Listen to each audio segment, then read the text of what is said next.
Assalamualaikum warahmatullahi wabarakatuh. Halo teman-teman notariat, perkenalkan nama saya Rofifah Putri dengan NPM 2406378902, mahasiswi Fakultas Hukum Magister Kenotariatan Universitas Indonesia.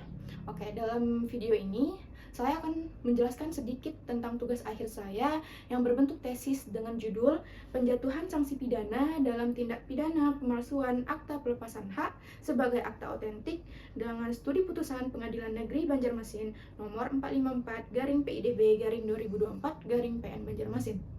Adapun yang melatar belakangi permasalahan ini, dalam praktik hukum perdata di Indonesia, notaris memiliki peran strategis sebagai pejabat umum yang berwenang membuat akta otentik, yang memiliki kekuatan pembuktian sempurna.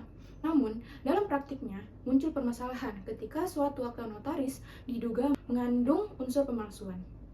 Permasalahan menjadi kompleks karena terdapat irisan antara hukum perdata dan hukum pidana, khususnya antara kewajiban notaris berdasarkan Undang-Undang Jabatan Notaris dan ketentuan pidana dalam KUHP. Tidak jarang pelanggaran prosedural dalam pembuatan akta langsung ditarik ke ranah pidana, tanpa terlebih dahulu membedakan apakah perbuatan tersebut merupakan pelanggaran administratif, pelanggaran etik, atau benar-benar tindak pidana.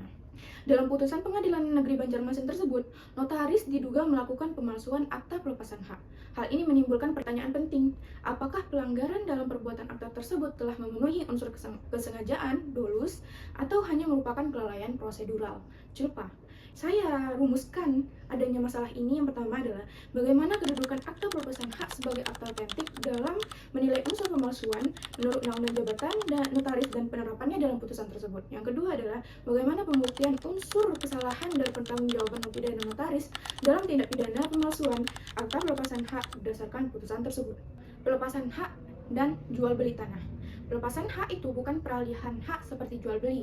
Pelepasan hak, pemilik tanah hanya melepaskan hubungannya dengan tanah tersebut, sehingga tanahnya kembali menjadi tanah negara. Artinya, setelah dilepaskan, hak atas tanah tersebut belum langsung berpindah ke pihak lain. Untuk bisa dimiliki lagi, harus ada proses permohonan hak baru kepada negara. Dalam kasus yang diteliti, penyimpangan terjadi karena akta pelepasan hak yang seharusnya ditujukan kepada negara justru dialihkan kepada pihak perorangan, sehingga menimbulkan dugaan pemalsuan. Mengenai kewenangan Majelis Kehormatan Notaris (MKN), Majelis Kehormatan Notaris memiliki peran penting dalam proses penegakan hukum terhadap notaris. Namun perlu ditegaskan bahwa MKN tidak memiliki kewenangan menjatuhkan sanksi pidana, yang mana kewenangannya hanya meliputi memberikan persetujuan atau penolakan atas pemanggilan notaris oleh aparat penegak hukum, memberikan izin pengambilan minuta atau minuta akta atau dokumen, dan melakukan pemeriksaan awal terkait dugaan pelanggaran jabatan. Maka dengan demikian, penjatuhan sanksi pidana sepenuhnya merupakan kewenangan pengadilan, bukan MKN. MKN di sini berfungsi sebagai filter perlindungan jabatan notaris agar tidak serta-merta diproses pidana tanpa dasar yang jelas.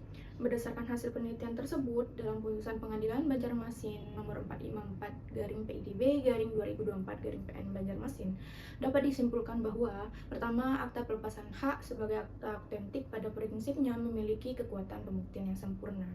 Namun, kekuatan tersebut dapat mengalami penurunan aktanya apabila terdapat pelanggaran terhadap ketentuan formil maupun material dalam pembuatannya.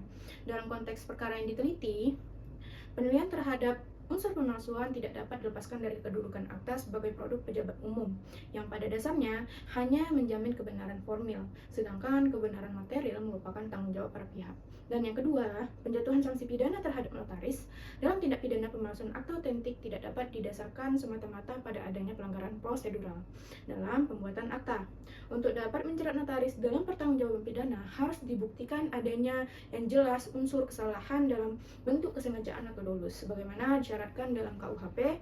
Oleh karena itu, tidak setiap pelanggaran dalam pelaksanaan jabatan notaris dapat dikualifikasikan sebagai tindak pidana, melainkan harus dibedakan secara tegas antara pelanggaran administratif, etik, dan pidana.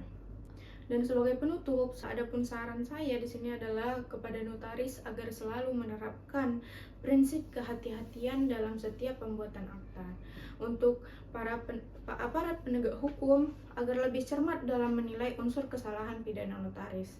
Dan untuk pembentuk kebijakan perlu adanya penegasan batas antara pelanggaran administratif dan pidana dalam regulasi kenotariatan. Terima kasih perhatiannya. Semoga penelitian ini dapat memberikan manfaat bagi pengembangan ilmu hukum, khususnya di bidang kenotariatan. Wabillahi taufiq wal hidayah. Wassalamualaikum warahmatullahi wabarakatuh.